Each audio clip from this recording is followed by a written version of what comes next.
Mateus capítulo número 24, versículos 37 e 38 e 39.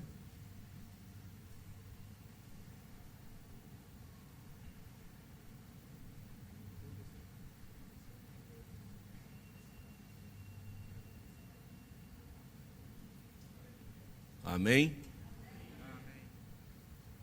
E como foi nos dias de Noé, assim será também a vinda do Filho do Homem. Porquanto assim como nos dias anteriores ao dilúvio, comiam, bebiam, casavam e davam-se em casamento, até o dia em que Noé entrou na arca. E não perceberam até que veio o dilúvio e os levou a todos. Assim será também a vinda do Filho do Homem. Quem pode confirmar? Amém. Muito obrigado, Deus abençoe. Podeis sentar. Já recebemos a oração. Meus amados, a semana passada, sexta-feira passada, nós falamos aqui, e eu creio que a igreja local deve lembrar, que nós falamos sobre, tomamos como base o capítulo 8, ou melhor, 12 de Romanos, e falamos sobre o risco de conformar-se com esse mundo. E discorremos sobre a questão dos riscos, e os irmãos devem lembrar que questionamos, argumentamos alguns pontos, e depois chegamos à permanência, ou melhor, à ideia de que era preciso que mantesse acesa a chama no coração do crente de que ele precisava estar relacionado com o Senhor em um altar. E aí tomamos como exemplo a vida de Abraão. Isso foi o final da doutrina, quando Abraão foi chamado por Deus para sair na direção de Deus. Ele saiu, mas logo assim que saiu na direção de Deus, ele ergueu um altar. Não sei se os irmãos aqui da congregação local, aqui na sede, devem lembrar. Ele ergueu um altar e depois as coisas se agravaram, a seca na terra onde ele estava, e ele desceu até o Egito. Lá não se deu bem e recuou, voltou. Deus até poupou uma desgraça na família dele, e ele voltou para o mesmo lugar onde ele tinha erguido o altar, não foi? E depois argumentamos e concluímos aquele comentário mostrando a diferença que fez o seu genro, aliás, o seu sobrinho, desculpem, Ló, que embora tivesse sido doutrinado na fé pelo seu tio Abraão, viu de perto como era que se cultuava Deus, mas na ganância de se dar bem na vida, porque tem pessoas perdendo a bênção por causa dessa preocupação com as coisas daqui.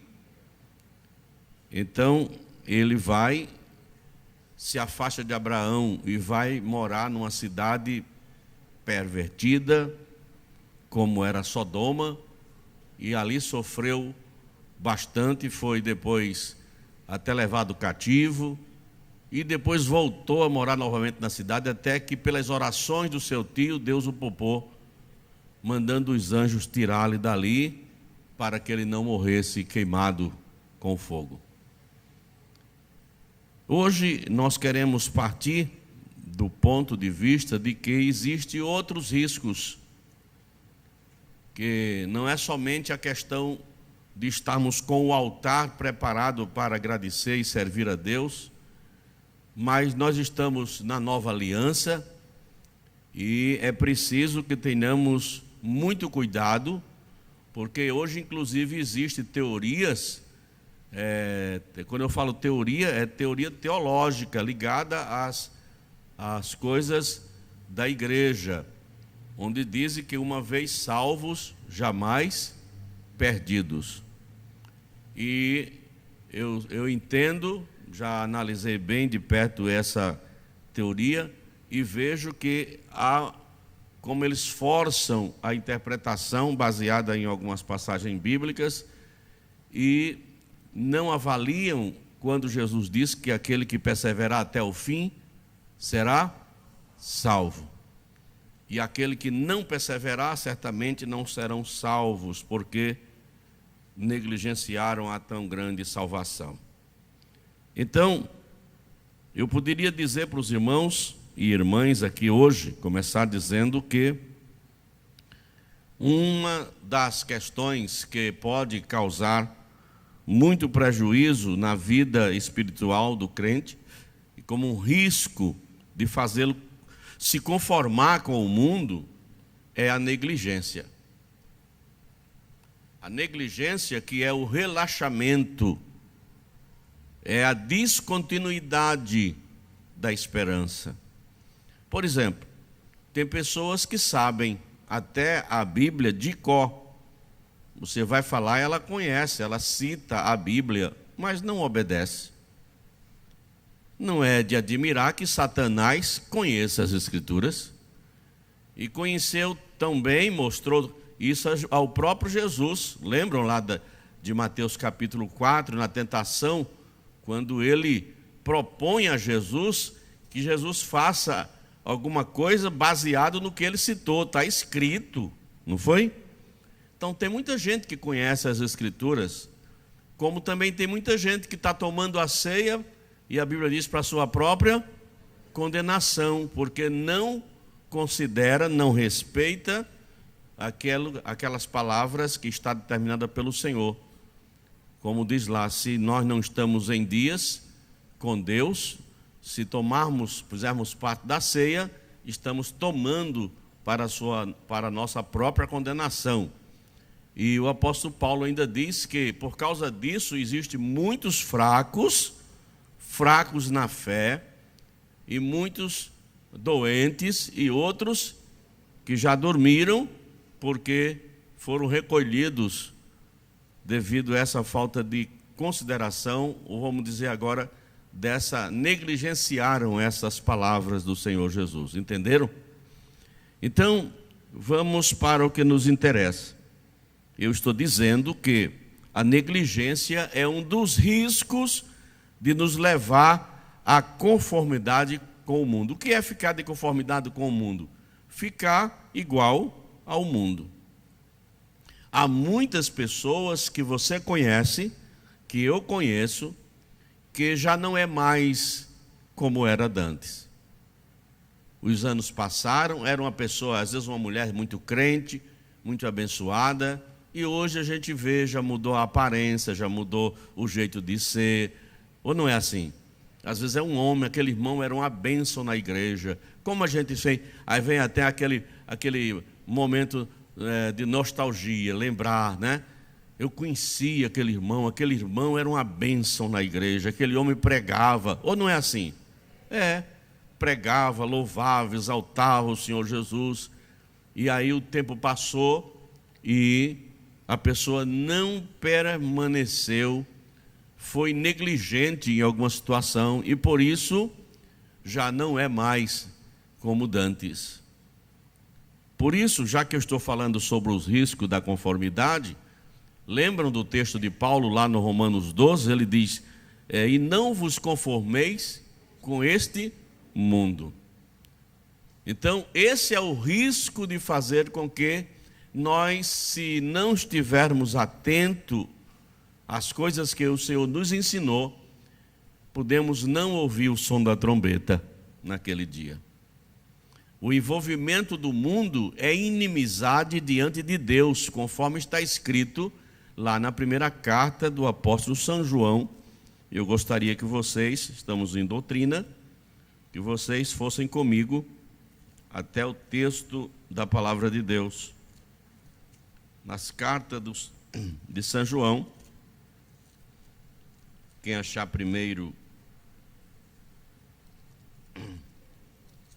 1 João, quem achar primeiro a gente pode ler porque tem outras passagens que eu posso ler com vocês. Como, por exemplo, no capítulo 2, versículo 15, está escrito: não ameis o mundo, nem o que no mundo há. Se alguém ama o mundo...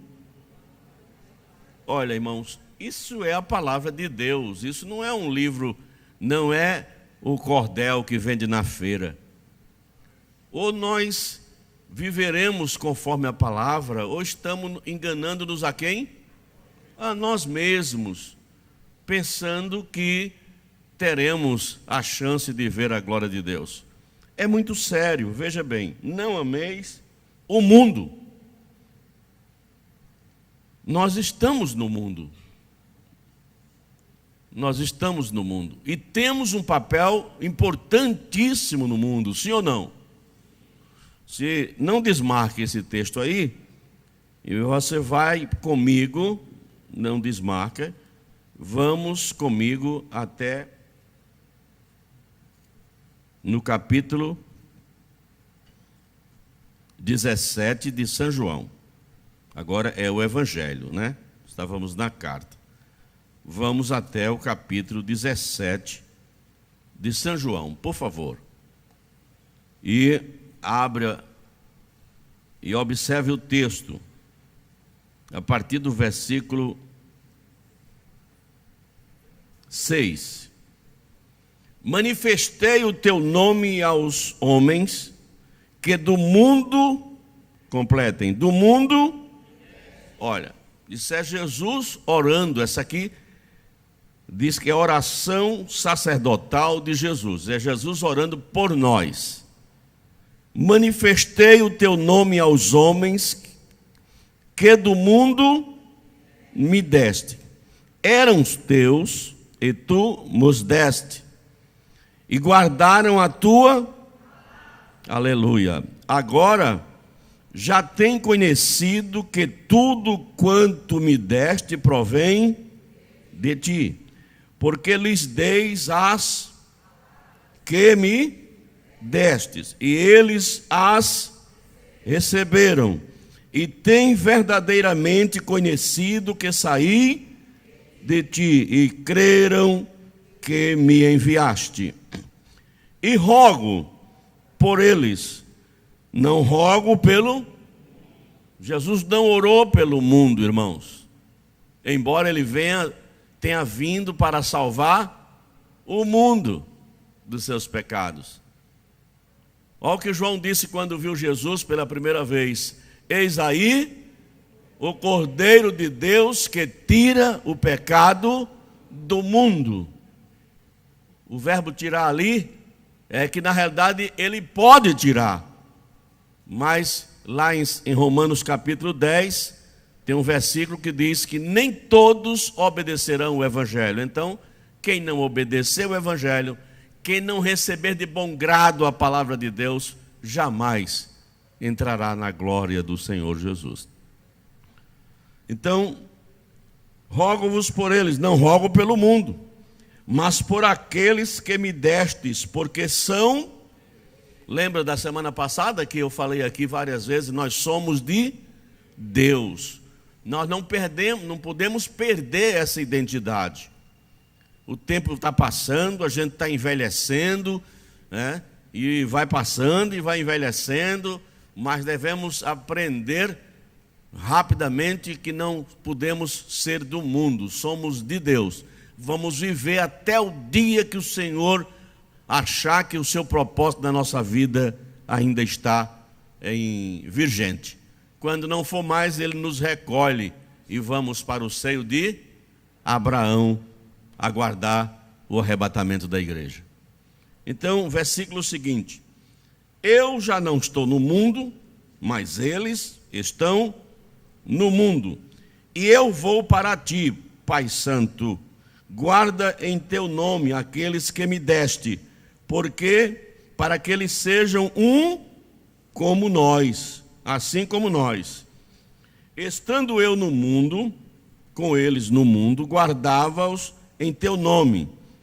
Tenho guardado aqueles que tu me deste, E nenhum deles se perdeu, senão o filho da perdição, para que as Escrituras se cumprissem.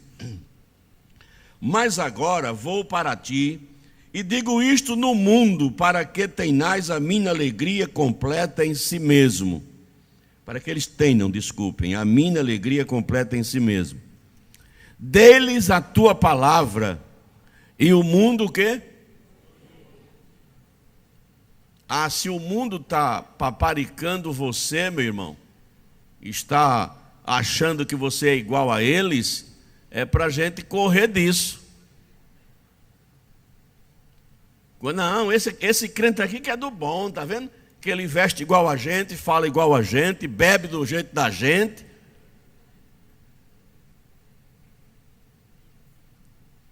Na hora que ele estiver dizendo assim, ele está dizendo que você deixou de ser sal. Ou então é um sal sem sabor. E Jesus disse que o sal sem sabor, o sal insípido, só serve para ser pisado. A nossa missão no mundo é salgar o mundo.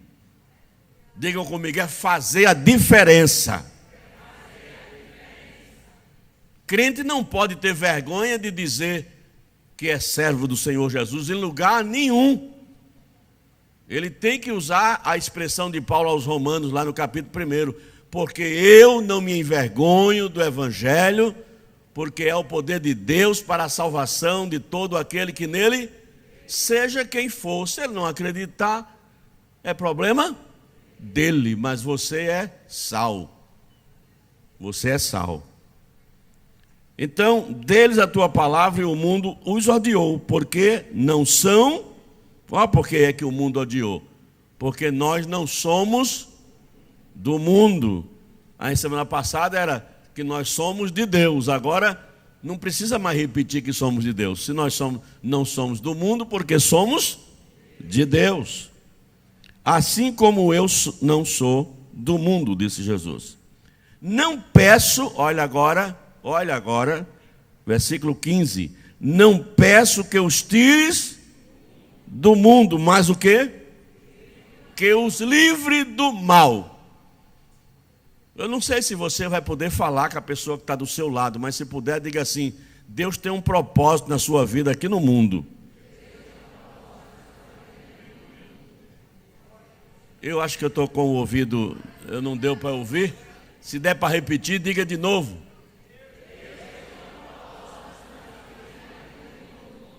Aleluia. Deus tem um propósito na sua vida aqui, mas com certeza não é o propósito de você ficar igual ao mundo. Não é. Para ficar igual ao mundo, não é esse o propósito de Deus. O propósito de Deus é que você seja o sal e a luz do mundo. Outro propósito de Deus: pregar o evangelho a toda. Aleluia.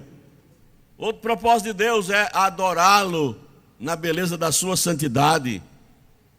Amém, meus irmãos? Esses são propósitos de Deus. E aí, se fôssemos agora discorrer nas doutrinas das cartas, há quantos propósitos maravilhosos não íamos retirarmos aqui. Então, não peço que os tires do mundo, mas que os livre do mal. Não são do mundo, como eu do mundo não sou. Santifica-os em quê? Por quê? A tua palavra é a verdade. Meus irmãos, essa é a grande necessidade de estarmos o tempo todo conscientes de que não podemos ser negligentes com a salvação. Vamos até a carta aos Hebreus, por favor. Carta aos Hebreus no capítulo 2. E leiamos o versículo 3.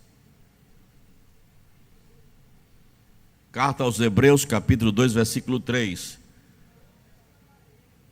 Sim.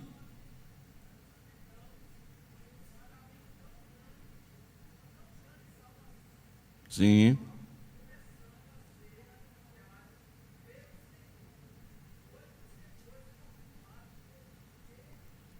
A ouviram. Olha bem, vou repetir, a irmã leu muito bonito, muito bem. Eu vou só repetir para todo mundo ouvir. Como escaparemos nós? Como escaparemos nós? Se não atentarmos para uma, completem, tão grande salvação. Existe outra? Existe outra forma? Não. É essa, e essa, e essa. É o único caminho. Ele disse: eu sou o caminho, a verdade e a vida. E ninguém vai ao Pai a não ser por mim. Todo caminho dá na venda. Mas no céu, só Jesus. Só Jesus. Então não podemos negligenciar, relaxar nesse cuidado, porque senão daqui a pouco a gente vai se conformar com o mundo. Não faz diferença não, rapaz, isso é besteira, isso é porque naquela época o povo era ignorante, mas agora não é assim não. Não, irmãos, a doutrina ela é atemporal, significa que não depende de um tempo. É atemporal a palavra de Deus, a doutrina é atemporal. É para todo o tempo. Tudo que Jesus disse, ele disse que não ia passar da lei, não ia passar nada, mas a palavra do Senhor vai permanecer até o fim. E o crente não pode deixar a negligência tomar conta da sua vida, de forma alguma. De forma alguma. Eu li o texto de Mateus capítulo 24, versículo 37. Propositalmente, porque eu quero tomar esse exemplo aqui do Senhor Jesus e voltar ao passado das Escrituras para vermos um pouco. Jesus utilizou um personagem histórico e de grande relevância para a história da humanidade. Ele usou o personagem bíblico, a pessoa de Noé. Noé teve uma grande importância para a humanidade. Por quê? Porque Deus podia ter eliminado o ser humano completamente e criado de novo, recriado o homem. Mas aquilo que ele fez, com os propósitos que ele fez, mesmo Satanás atrapalhando aquela família primitiva, Deus já havia planejado uma forma de fazê-lo escapar. Amém, meus amados? A família tem sido, desde o Éden, a célula-marte, né, da sociedade, que é a família, tem sido a instituição que mais tem sofrido ataques satânicos, desde o início do Éden. Mas veja o personagem que Jesus veio tomar como base. Ele disse no texto que nós lemos aqui no versículo 37 do capítulo 24, como vocês participaram, como foi nos dias de Noé, assim será também a vinda do Filho do Homem.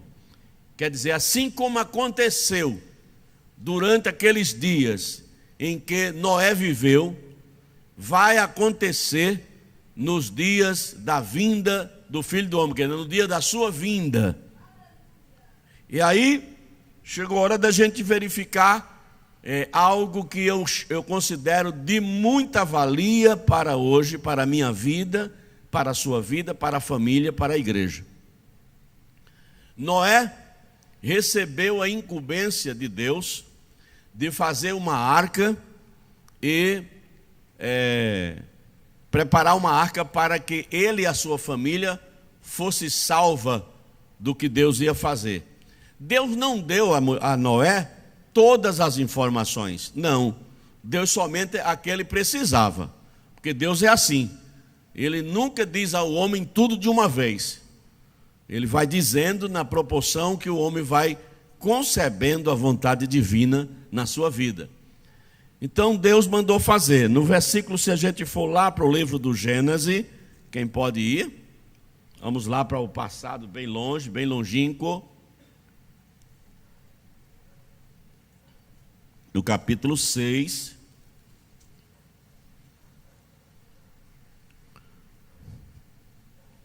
E o versículo de número 3. Então disse o Senhor: não contenderá o meu espírito para sempre com o homem, porque ele também é carne, porém os seus dias serão 120 anos. Deus sabia que esse lado fraco do homem existia, porque foi ele que criou o homem assim. Por isso que Deus, quando o homem se volta para Deus, ele perdoa. Porque Deus, quando criou, foi a vontade divina de associar o homem com um lado frágil, um lado animal, igual o animal, como eu falei aqui a semana passada, até instinto nós temos. A alma humana sofre todas as reações como o animal. É por isso que a ciência diz que nós somos um animal vertebrado, um animal racional. Mas, porém, queremos entender que Deus preparou para o homem uma saída.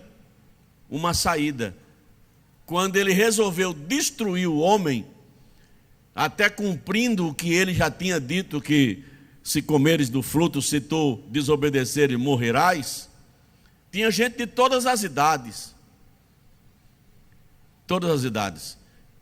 Da relação dos homens de Noé até Noé, de Adão até Noé, teve 10 homens na linhagem de Noé, de Adão, desculpem.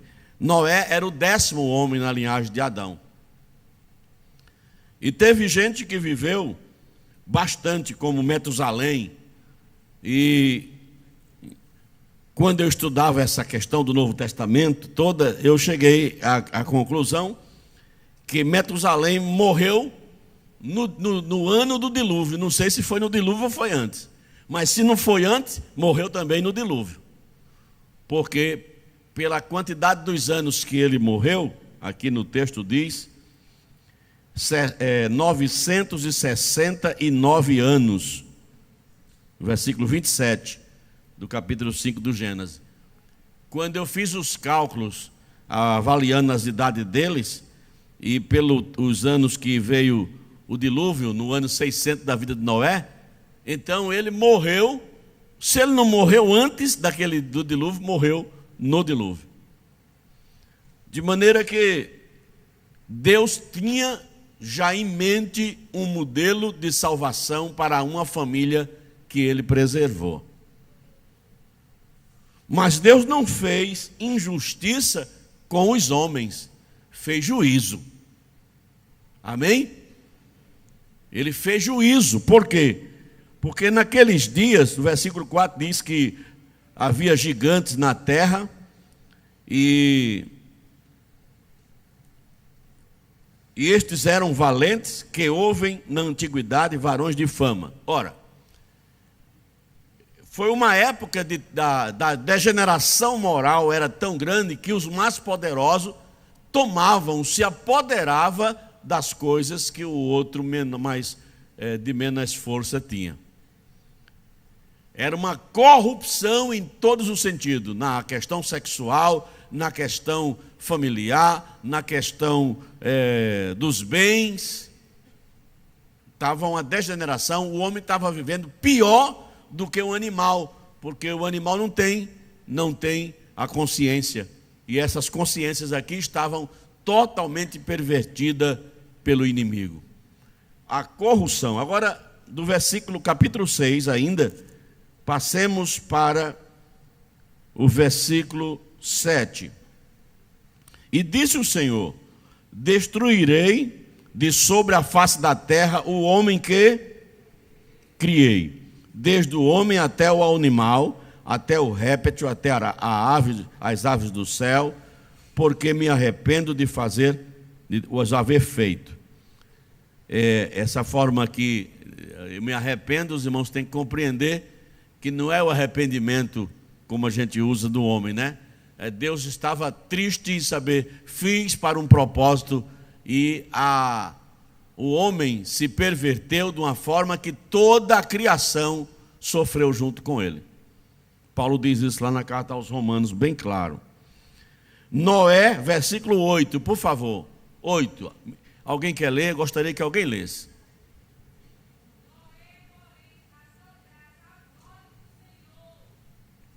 Amém? A irmã leu bem bonito. Noé, porém, aos olhos do Senhor, todos estavam pervertidos e destituídos da glória de Deus. Exclusivamente aqui, Noé aparece como aquele que achou graça. Não é que ele fosse bom e merecedor, mas ele achou graça, como nós achamos graça aos olhos de Deus. Nós não somos flor que se cheire, mas ele achou graça em nós. E agora, Paulo vai dizer assim: quem nos acusará? Acho que é isso, né? Romanos 8:31. Diga aí, meu amado, você que já começou, me ajude aí. 8:31. Que diremos, pois, a estas coisas? Se Deus é por nós, e aí? Quem vai ser contra? Pulemos para o versículo 33. Quem tentará acusação contra os escolhidos de Deus? É Deus quem? Foi Deus que quis assim, foi Deus que quis colocar você aí. Valorize.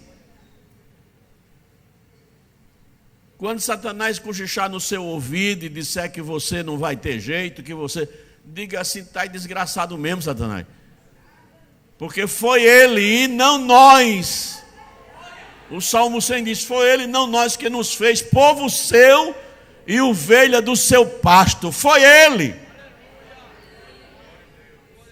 Eu não tinha dignidade nenhuma, ia ser um pacotão para o inferno, mas ele disse: não, eu, Senhor, eu quero ele, eu quero ela. Achamos graça aos olhos do Senhor. Foi o que aconteceu com Noé. Agora, até aí tudo bem. Ele achou graça aos olhos do Senhor. O versículo que a gente leu diz que Noé, porém, achou graça aos olhos do Senhor. Até aí eu posso comparar a história de Noé com a minha e a sua. Nós também achamos graça. Agora vamos ver doravante. Versículo seguinte, versículo 9. Estas são a geração de Noé. Era varão o quê? Justo e reto em suas gerações. A última frase desse versículo diz o que na sua Bíblia? De novo? De novo?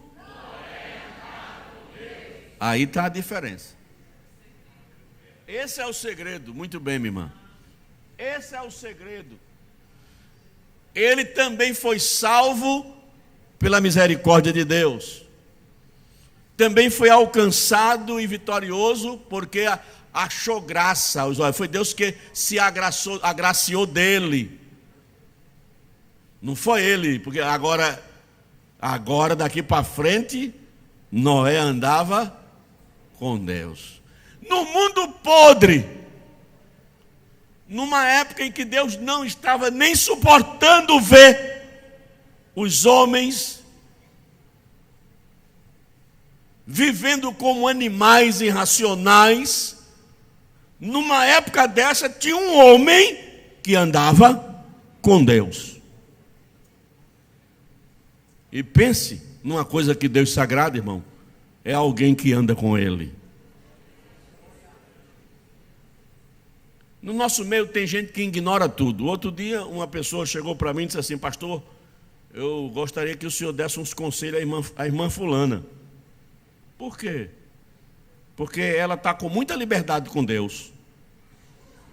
Mas já pensou? Tem gente querendo impedir até a tua liberdade com Deus. E aí aqui me chamou a atenção, eu disse, mas como assim, irmão? Como é essa liberdade com Deus? Não, porque eu vi ela orando, ela ora assim, paizinho, meu paizinho. Eu digo, amado, se o senhor não tem intimidade com Deus, fique na sua, né? Não se meta na intimidade dos crentes que o senhor não conhece, não. O senhor chama seu pai de paizinho? Não, eu chamo de pai. Pois é, pois meus filhos chamam de paizinho, tá vendo? Intimidade de pai com filho, ninguém entra no meio, que é negócio do céu, é pai do céu e filho aqui. Amém, amados? Mas tem gente querendo impedir até a tua comunhão com Deus. Então, Noé andava com Deus. E Noé provou que quem anda com Deus vence, escapa, prevalece, mesmo que venha um dilúvio. O texto que eu li aqui em Gênesis e nem em Mateus capítulo 24, onde Jesus fez referência a Noé, não diz que ele era pregoeiro, mas lá, numa das cartas, não me lembro se é Judas ou se é outro, diz que ele foi pregoeiro, né, do Evangelho, lá, na sua época. Porque o camarada montando, pregando, fazendo lá uma arca, e eu acho que isso servia de zombaria, né? Eu acho que os parentes de Noé diziam, ele ficou doido mesmo, isso é uma loucura, né? É uma loucura, o pobrezinho de Noé. O 10º depois de Adão, mas ficou doido. E ficou doido, e Noé dizendo, olha, o Senhor disse que é somente 120 anos. É só 120 anos. Vocês se arrependam, é só 120 anos, mas ninguém levou em conta. Agora, tudo bem. Eu estou usando o texto para vocês entenderem o que é se conformar com o mundo. Ele estava conformado? Se ele estava andando com Deus, ele estava conformado com aquele mundo da época? Não. Quem não está conformado com o mundo, irmãos, além de andar com Deus, também faz com que as pessoas que estão perto dele, a sua família, ande. Eu nunca vi ninguém valorizar Noé. Muito pelo contrário, eu já vi foi alguém dizer, Noé que foi uma benção, mas depois que nasceu da arca, plantou uma vinha e tomou um pileque tão grande que ficou embriagado e depois amaldiçoou o neto. O neto não, o filho, né? O filho. Olha, quer dizer, tem gente que só vê as coisas ruins da vida dos outros. Já observou? Mas olha, você já fez tanta coisa boa que Jesus abençoou, mas tem gente que só vê a coisa ruim. Vai ser ruim assim lá fora? Né? Deus sabia que Noé andava com ele. E Noé, além disso, lembre-se os irmãos, que quando Deus falou, olha, com Noé tinha 15 anos, 500 anos. Capítulo 5, versículo 29.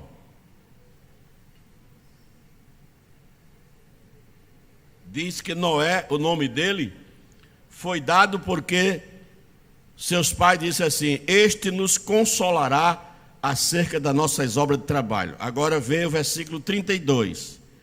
E era Noé da idade de 500 anos e gerou a Sem, Cã e Jafé. 500. Foi quando ele, depois que ele tinha 500 anos, foi que ele gerou filhos. Amém, meus irmãos? Então, vamos ver, 500, 501, 502 anos. Foi depois de 500 anos que ele gerou os 3 filhos. Então vamos lá para o capítulo 7, por favor. Nós lemos o 32 do capítulo 5, dizendo que 500 anos ele gerou os filhos. Agora vamos para o capítulo 7, versículo 11.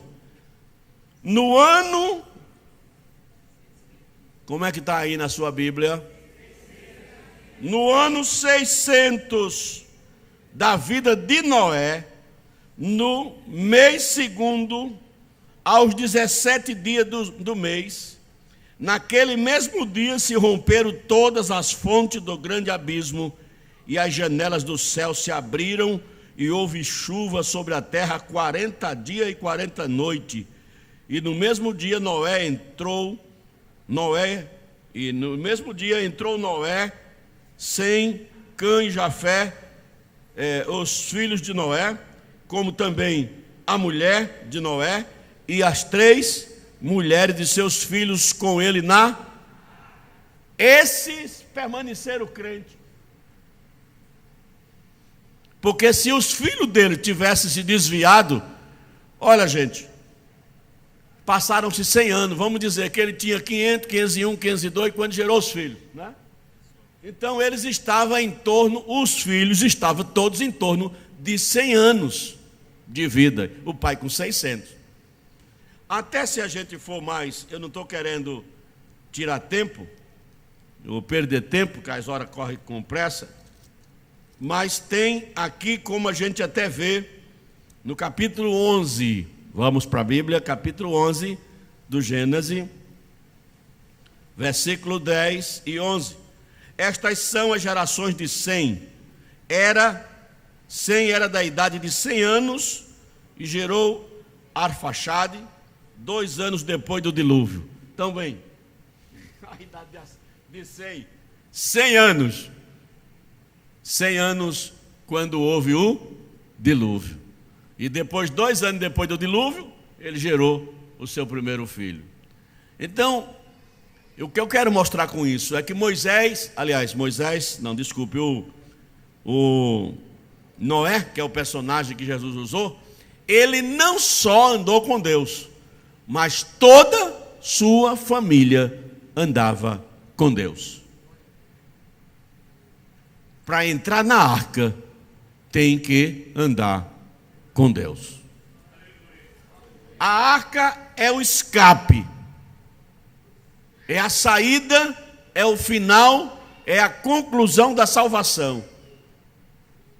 Quando Deus mandou até os animais entrar na arca, mas os homens só entrariam se andasse com ele. Só andou a família de Noé.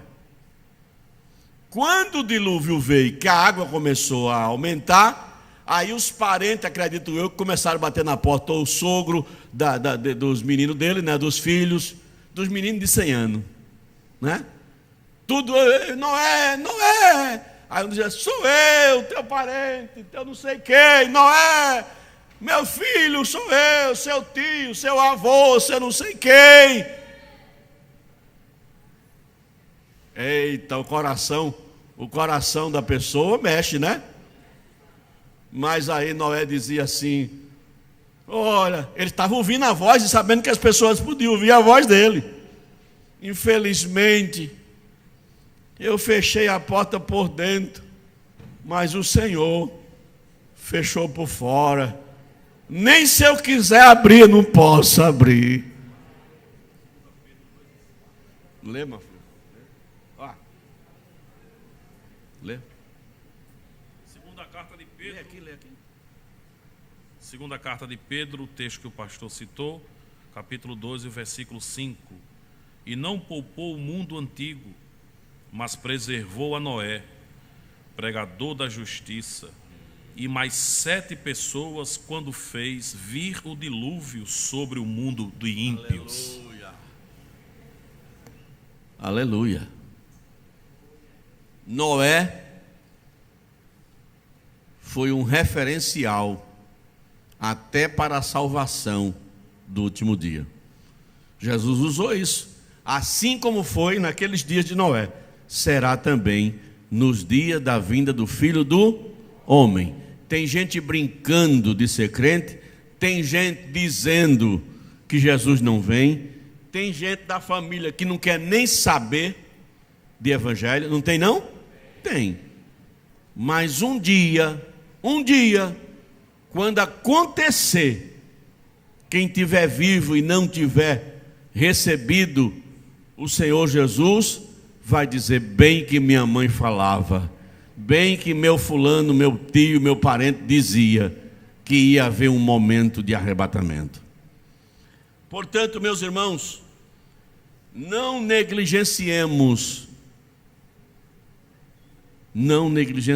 a nossa salvação. É um dos riscos iminentes da salvação, é conformar-se com o mundo. A gente deve lembrar que o contrário da negligência, ou o contrário da negligência seria a permanência. Porque quando o elemento é negligente é porque ele relaxou no cuidado. Isso é que é negligência. A mãe que é negligente, quando ela cuida na vida, o filho já foi atropelado. Tem hora que a gente é quem fica preocupado, com a criança pequenininha de 2 anos, aí batendo papo, conversando com a criança ali. Mas parece que a criança cega todo mundo, né? Num momento desse pode acontecer um desastre, negligência. E depois que acontece, não tem mais como fazer. A negligência sempre é um risco iminente. É só a gente lembrar das virgens loucas e das prudentes. Lembram? Vamos ver também, por favor, capítulo 25 de São Mateus. A gente está fechando o assunto e eu vou repetir. Nós falamos hoje sobre a negligência como um risco da conformidade com o mundo. Negligenciar a palavra de Deus é um risco de ficarmos igual ao mundo. Capítulo 25 de São Mateus. O reino dos céus será semelhante a 10 virgens que, tomando as suas lâmpadas, saíram ao encontro e 5 delas eram prudentes e 5 loucas, ou imprudentes, ou nércias, ou negligentes, né, relaxadas.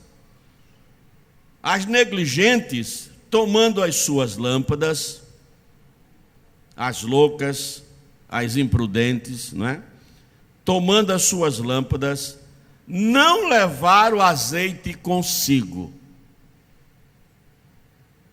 Crente tem que ter reserva. Eu gosto muito nos cultos de Santa Ceia, lá por onde eu vivo. Aqui, eu acho que eu só fiz umas 2 vezes, alguma coisa assim. Porque aqui o púlpito é do nosso pastor, né? E a gente faz como ele faz. Que antigamente, quem tem mais umas décadas como eu, deve lembrar que nós tínhamos o costume de recitar versículos na Santa Ceia, não era? E aquilo fazia os crentes decorarem a Bíblia. Sim ou não? Irmãzinha, irmãozinho que você nem imaginava se levantava e dizia lá: certamente que a bondade e a misericórdia me seguirão todos os dias da minha vida. Salmo 23, versículo 6. Parece que era uma coisa mesmo que vinha de dentro do crente. Não era assim? Perdemos já esse costume, não foi? Hoje já quase não fazemos isso. Mas era um bom costume. Não era não, irmãos? Era um bom costume. Então lembrem-se vocês, aqui ó, as loucas tomando suas lâmpadas, não levaram azeite consigo, não tinha reserva. Eu usei o argumento aqui agora, porque tirar de dentro de si é estar na reserva. A palavra não é para estar no bolso. Tem gente que tem a Bíbliazinha no bolso. Hoje já está no celular. Ah, eu sou da tecnologia. Eu já tenho eletrônica. Eu boto assim, ó, eu acho ligeiro. é tecnologia. Pois vou te dizer com todas as letras, melhor é no coração. Ela pode estar no celular, no computador, aonde tu quiser. Mas se não tiver no coração, não vai fazer efeito nenhum. Escondi a tua palavra no meu celular. Tem gente assim, eu escondi no meu celular. Tá lendo. Eita, esqueci o celular, pronto, não sei. É assim, meus irmãos. Escondi a tua palavra no meu, para eu não contra ti. Não é no celular, não é nem mesmo no livro. Podia ser um livrinho pequeno no bolso. Está no bolso, mas ele quer no coração. Provérbios 5 tem um versículo que diz assim, ó: guarda o teu coração, porque é dele que procede a saída da vida. Então a palavra tem que estar no coração, no coração. Se tiver no coração, é você andando e se cumprindo o Salmo 119, versículo 165. Versículo 105. Desculpe, 105. Quem sabe? Para os meus pés e luz para os meus caminhos. Vocês observam que a mente da gente falha? Devido a tanta informação que nós temos, mas eu não tiro do coração. A palavra eu tenho desde criança dentro aqui, ó. É por isso que eu lembro dela. Em qualquer momento. Eu posso falar em qualquer lugar sem a Bíblia. Às vezes até me vem a dúvida se é daquela forma, mas hoje tem a questão das versões, né? Mas está no coração. Tem que estar no coração. Então, é ter a reserva. Porque tem hora que você tem que ter essa reserva. Então, não tinha reserva. Eu li o versículo de número 3. 4. Mas as prudentes, aquelas que não são negligentes, as pessoas que não são negligentes, pensam diferente, né? Então, as prudentes levaram azeite em suas vasilhas e também em suas, quer dizer, levaram a lamparina cheia, acesa, né? E uma reserva. Isso é prudência. Vamos dizer assim, bom, ele não disse a hora que vai voltar, né? Então, pode ser que chegue a hora e não tenha, o azeite não tenha dado, passe da hora, eu vou levar um pouco mais. Isso é prudência, não negligência. O que foi que aconteceu com as negligentes? O noivo demorou. Olha o que está aqui, ó. Mas à meia-noite ouviu-se um clamor, versículo 6. Aí vem o esposo, saí ao encontro. Então todas aquelas virgens se levantaram e prepararam as suas lâmpadas, e as negligentes disseram para as prudentes: dai-nos um pouco do vosso azeite, porque as nossas lâmpadas estão se apagando. Agora chegou a hora de eu perguntar: e se elas, as prudentes, tivessem, eu sou uma boa samaritana, né? Vou dividir o meu baldezinho de azeite com você, irmã. Porque tem gente que vai achar exatamente o erro das prudentes.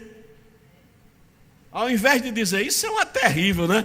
Esqueceu de levar a reserva, ainda vai dizer assim: aquela irmã que tinha era para dar que não tinha. Pois não foi assim que Jesus viu, não. Você está vendo errado. Jesus viu que ela não levou porque elas eram relaxadas. Não valorizaram a importância do encontro com o noivo. As prudentes levaram a lamparina acesa e a reserva de um lado. Ó. Se ele demorar, eu tenho reserva para esperar. Essa é a diferença. Por isso, irmãos, a negligência, vou afirmar, é um risco iminente, viu? Da conformidade com o mundo. Se eu for negligente, eu me conformo facilmente com o mundo. Mas se eu não for negligente, eu vou me lembrar do que a palavra de Deus diz. Vou me lembrar de Jesus dizendo assim, olha, para os discípulos, não vos conformeis, Paulo dizendo, não vos conformeis com este século.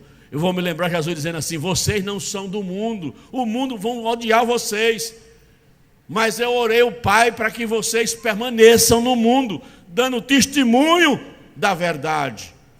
Santifica-os na verdade, Pai, a tua palavra é a verdade. Quantos aqui entenderam a palavra, levante sua mão para o céu e diga assim, Senhor, que jamais eu me torne um negligente em relação à tua palavra, que eu permaneça atento até o dia da volta gloriosa de Jesus. Muito bem, que Deus abençoe.